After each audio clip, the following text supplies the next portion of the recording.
My name is Amy. My student number is 1. The title is How My Mind Came Back to Life and No One Knew. I'm a freshman at NCUE. Imagine being unable to say, I am hungry, I am in pain, thank you, or I love you. Being trapped inside your body, a body that doesn't respond to commands, surrounded by people, yet utterly alone. Wishing you could reach out, to connect, to comfort, to participate. For 13 long years, that was my reality. Most of us never think twice about talking, about communicating. I've thought a lot about it. I've had a lot of time to think. For the first 12 years of my life, I was a normal, happy, healthy little boy. Then everything changed. I contracted a brain infection. The doctors weren't sure what it was, but they treated me the best they could. However, I progressively got worse. Eventually, I lost my ability to control my movements, make eye contact, and finally my ability to speak. While in hospital, I desperately wanted to go home. I said to my mother, "When home?" Those were the last words I ever spoke with my own voice. I would eventually fail every test for mental awareness. My parents were told I was as good as not there. A vegetable, having the intelligence of a 3-month-old baby. They were told to take me home and try to keep me comfortable until I died. My parents, in fact my entire family's lives, became consumed by taking care of me the best they knew how. Their friends drifted away. 1 year turned to 2, 2 turned to 3. It seemed like the person I once was began to disappear. The Lego blocks and electronic circuits I'd loved as a boy were put away. I had been moved out of my bedroom into another more practical one. I had become a ghost, a fading memory of a boy people once knew and loved. Meanwhile, my mind began knitting itself back together. Gradually, my awareness started to return, but no one realized that I had come back to life. I was aware of everything, just like any normal person. I could see and understand everything, but I couldn't find a way to let anybody know. My personality was entombed within a seemingly silent body, a vibrant mind hidden in plain sight within a chrysalis. The stark reality hit me that I was going to spend the rest of my life locked inside myself, totally alone. I was trapped with only my thoughts for company. I would never be rescued. No one would ever show my tenderness. I would never talk to a friend. No one would ever love me. I had no dreams, no hope, nothing to look forward to. Well, nothing present. I lived in fear. and, to put it bluntly, was waiting for death to finally release me, expecting to die all alone in a care home.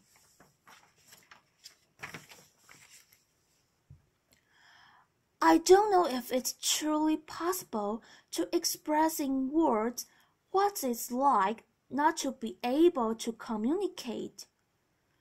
Your personality appears to vanish into a heavy fog, and all of your emotions and desires are constricted, stifled, and muted within you. For me, the worst was the feeling of utter powerlessness. I simply exited it. It's a very dark place to find yourself because, in a sense, you have vanished.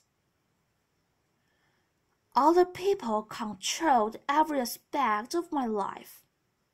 They decided what I ate and when, whether I was laid on my side or strapped into my wheelchair. I often spent my days positioned in front of the TV watching Barney reruns. I think because Barney is so happy and jolly, and I absolutely wasn't. It made it so much worse. I was completely powerless to change anything in my life or people's perceptions of me. I was a silent, invisible observer of how people behaved when they thought no one was watching. Unfortunately, I wasn't only an observer. With no way to communicate, I became the perfect victim, a defenseless object, seemingly devoid of feelings that people use to play out their darkest desires. For more than 10 years, people who were charged with my care abused me physically, verbally, and sexually, despite what they thought I did feel. The first time it happened, I was shocked and filled with disbelief. How could they do this to me? I was confused. What had I done to deserve this? Part of me wanted to cry and another part wanted to fight. Hurt, sadness, and anger flooded through me. I felt worthless. There was no one to comfort me. But neither of my parents knew this was happening. I lived in terror, knowing it would happen again and again. I just never knew when. All I knew was that I'd never be the same. I remember once listening to Whitney Houston saying, "No matter what they take from me, they can't take away my dignity." And I thought to myself, you want to bet? Perhaps my parents could have found out and could have helped. But the years of constant caretaking, having to wake up every 2 hours to turn me, combined with them essentially grieving the loss of their son, had taken a toll on my mother and father. Following yet another heated argument between my parents, in a moment of despair and desperation, my mother turned to me and told me that I should die. I was shocked. But as I thought about what she had said, I was filled with enormous compassion and love for my mother. yet I could do nothing about it. There were many moments when I gave up, sinking into a dark abyss. I remember one particularly low moment. My dad left me alone in the car while he quickly went to buy something from the store. A random stranger walked past, looked at me, and he smiled. I may never know why, but that simple act, the fleeting moment of human connection, transformed how I was feeling, making me want to keep going. My existence was tortured by monotony, a reality that was often too much to bear. Alone with my thoughts, I constructed intricate fantasies about ants running across the floor. I taught myself to tell the time by noticing where the shadows were. As I learned how the shadows moved as the hours of the day passed, I understood how long it would be before I was picked up and taken home. Seeing my father walk through the door to collect me was the best moment of the day. My mind became a tool that I could use to either close down to retreat from my reality or enlarge into a gigantic space that I could fill with fantasies. I hoped that my reality would change and someone would see that I had come back to life. But I had been washed away like a sand castle built too close to the waves, and in my place was the person people expected me to be. To some, I was Martine, a vacant shell, the vegetable, deserving of harsh words, dismissal, and even abuse. To others, I was the tragically brain-damaged boy who had grown to become a man, someone they were kind to and cared for. Good for bad, I was a blank canvas onto which different versions of myself were projected. It took someone new to see me in a different way. An aromatherapist began coming to the care home about once a week. Whether through intuition or her attention to details that others failed to notice, she became convinced that I could understand what was being said. She urged my parents to have me tested by experts in augmentative and alternative communication. And within the year, I was beginning to use a computer program to communicate. It was exhilarating, but frustrating at times. I had so many words in my mind that I couldn't wait to be able to share them. Sometimes I would say things to myself simply because I could. In myself, I had a ready audience, and I believed that by expressing my thoughts and wishes, others would listen too.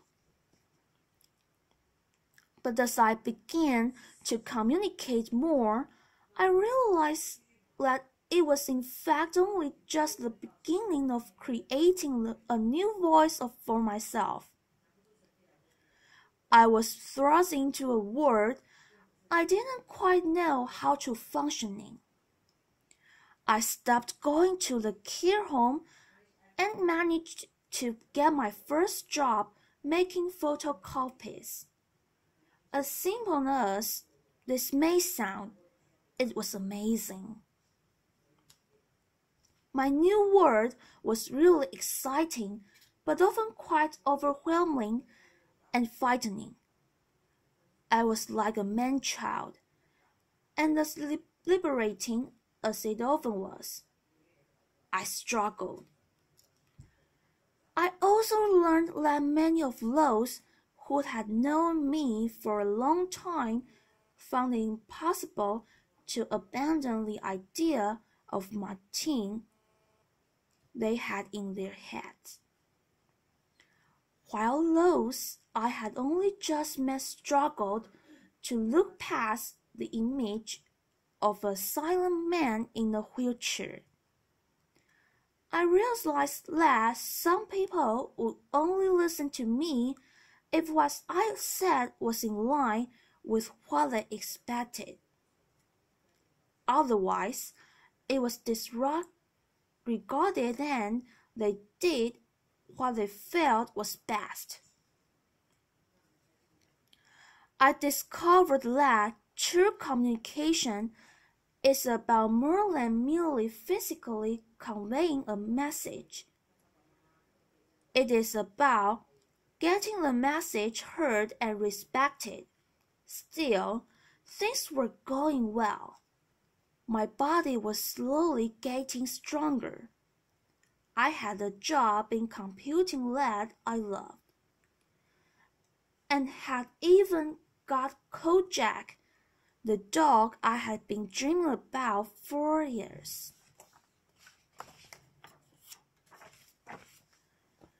However, I longed to share my life with someone. I remember staring out the window as my dad drove me home from work, thinking I have so much love inside of me and nobody to give it to. Just as I had resigned myself to being single for the rest of my life, I met John. Not only is she the best thing that has ever happened to me, but John helped me to challenge my own misconceptions about myself. John said it was through my words that she fell in love with me. However, after all I had been through, I still couldn't shake the belief that nobody could truly see beyond my disability and accept me for who I am. I also really struggled to comprehend that I was a man. The first time someone referred to me as a man, it stopped me in my tracks. I felt like looking around and asking, "Who? Me?" That all changed with John. We have an amazing connection, and I learned how important it is to communicate openly and honestly. I felt safe, and it gave me the confidence to truly say what I thought. I started to feel whole again, a man worthy of love. I began to reshape my destiny. I spoke up a little more at work. I asserted my need for independence to the people around me. Being given a means of communication changed everything. I used the power of words and will to challenge the preconceptions of those around me and those I had of myself. Communication is what makes us human, enabling us to connect on the deepest level with those around us. Telling our own stories, expressing wants, needs, and desires, or hearing those of others by really listening. Oh, this is how the world knows who we are. So who are we without it? True communication increases understanding and creates a more caring and compassionate world. Once, I was perceived to be an inanimate object, a mindless phantom of a boy in a wheelchair. Today, I am so much more: a husband, a son, a friend, a brother, a business owner, a first-class honors graduate, a keen amateur photographer. It is my ability to communicate that has given me all this. We are told that actions speak louder than words, but I wonder, do they? Our words, however we communicate them, are just as powerful, whether we speak the words with our own voices, type them with our eyes, or communicate them non-verbally to someone who speaks them for us. Words are among our most powerful tools. I have come to you through a terrible darkness, pulled from it by killing souls and by language itself. The act of you listening to me today brings me farther into the light. We are shining here together. If there is a one most difficult obstacle to my way of communicating, it is that sometimes I want to shout and other times simply to whisper a word of love or gratitude. It'll sound the same, but if you will, please imagine these next two words as warmly as you can. Thank you.